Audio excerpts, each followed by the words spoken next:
Assalamualaikum warahmatullahi wabarakatuh. Sahabat beriman yang dirahmati Allah, kita semua sadar bahwa kelak kita akan mengalami kematian mendadak. Sisa hidup yang kita jalani sekarang ini hanyalah menunggu waktu, menunggu giliran nyawa kita akan dicabut oleh malaikat maut, dan dari sinilah kehidupan yang sesungguhnya baru dimulai. Di saat manusia meninggal, maka akan terputus semua amalannya, kecuali 3 perkara, yakni sedekah jariah, ilmu yang bermanfaat, dan anak soleh yang mendoakan. Hal ini sebagaimana yang pernah diriwayatkan oleh Abu Hurairah radhiyallahu anhu, bahwa Rasulullah Shallallahu alaihi wasallam bersabda, apabila manusia meninggal, amalnya akan terputus kecuali 3 hal: sedekah jariah, ilmu yang bermanfaat, dan anak soleh yang mendoakannya. Hadis riwayat An-Nasa'i dan At-Tirmizi.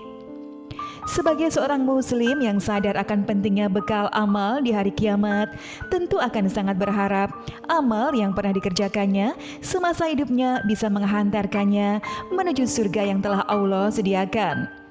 Tapi sebelum itu, perlu kita ketahui terlebih dahulu tentang amal jariah. Amal jariah adalah amal yang akan terus mengalir meski si pengamalnya telah meninggal dunia. Amal tersebut bisa berupa amal kebaikan maupun amal keburukan.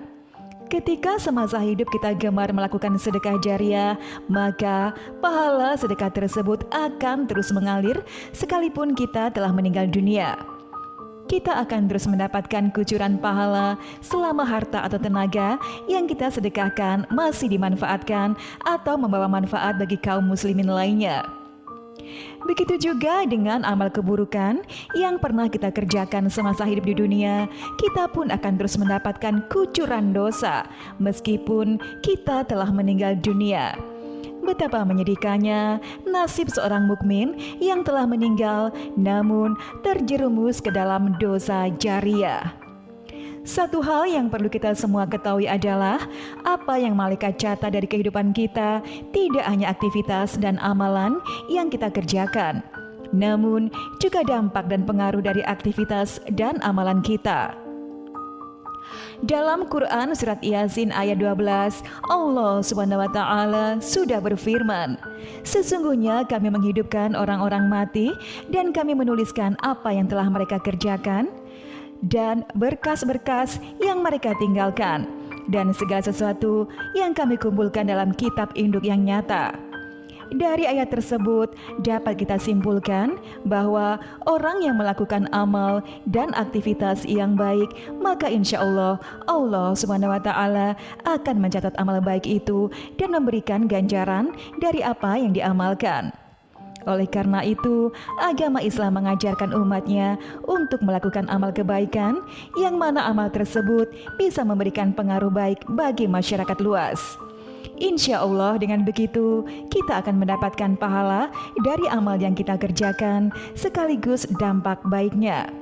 Begitu juga sebaliknya, apabila kita melakukan amal keburukan atau maksiat, kita pun akan menuai dosa, ditambah lagi dengan dampak buruk yang akan kita dapatkan. Rasulullah Shallallahu alaihi wasallam selalu mengingatkan kepada umatnya agar berhati-hati, jangan sampai kita terjebak dalam dosa jariah. Maksudnya adalah dosa yang akan terus mengikuti pelakunya meskipun pelaku tersebut telah meninggal dunia. Sahabat beriman yang dirahmati Allah, lantas jenis dosa apa sajakah yang akan terus menimpa pelakunya meskipun pelakunya telah meninggal dunia? Yang pertama adalah mempelopori perbuatan maksiat. Maksudnya adalah seseorang yang melakukan perbuatan maksiat di hadapan orang lain sehingga banyak orang yang mengikuti perbuatannya, sekalipun orang tersebut tidak mengajak orang lain untuk mengikutinya. Dari Jabir bin Abdullah, Rasulullah SAW pernah bersabda, barang siapa yang mempelopori satu kebiasaan yang buruk dalam Islam, maka dia mendapatkan dosa keburukan itu dan dosa setiap orang yang melakukan keburukan itu karena ulahnya, tanpa dikurangi sedikit pun dosa mereka. Hadis riwayat Muslim. Dari hadis tersebut dapat kita simpulkan bahwa meski orang yang menjadi pelopor kemaksiatan tersebut tidak mengajak lingkungan di sekitarnya untuk melakukan hal yang sama, akan tetapi dengan perbuatannya dikerjakannya tersebut memotivasi orang lain untuk melakukan seperti yang dikerjakan.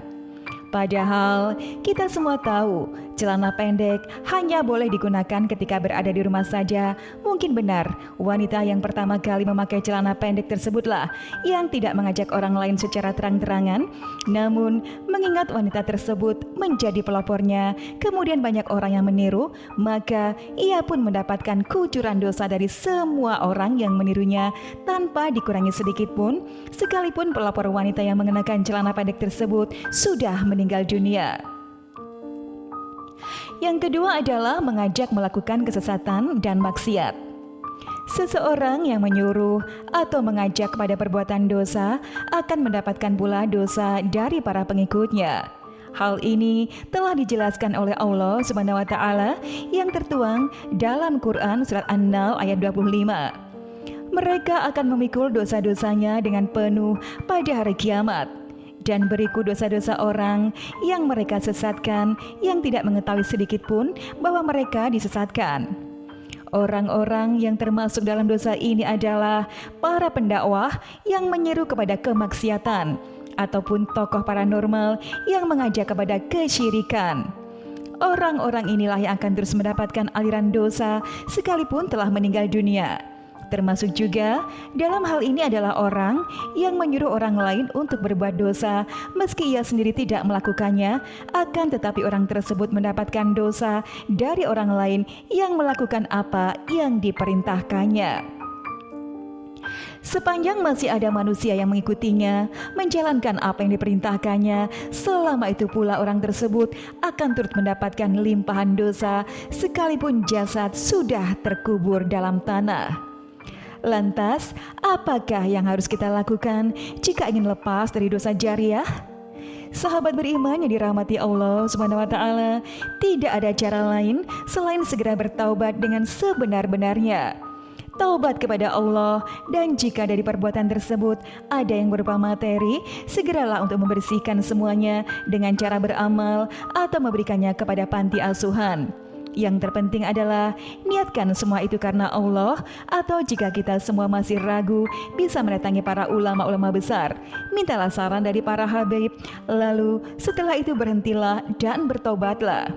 Karena kita semua tahu Allah adalah satu-satunya zat yang maha penerima taubat dari hambanya. Semoga Allah Subhanahu wa taala menghindarkan kita semua dari dosa jariah yang menghinakan. Amin ya robbal alamin. Demikianlah yang bisa saya bagikan. Semoga bermanfaat untuk kita semua. Wassalamualaikum warahmatullahi wabarakatuh.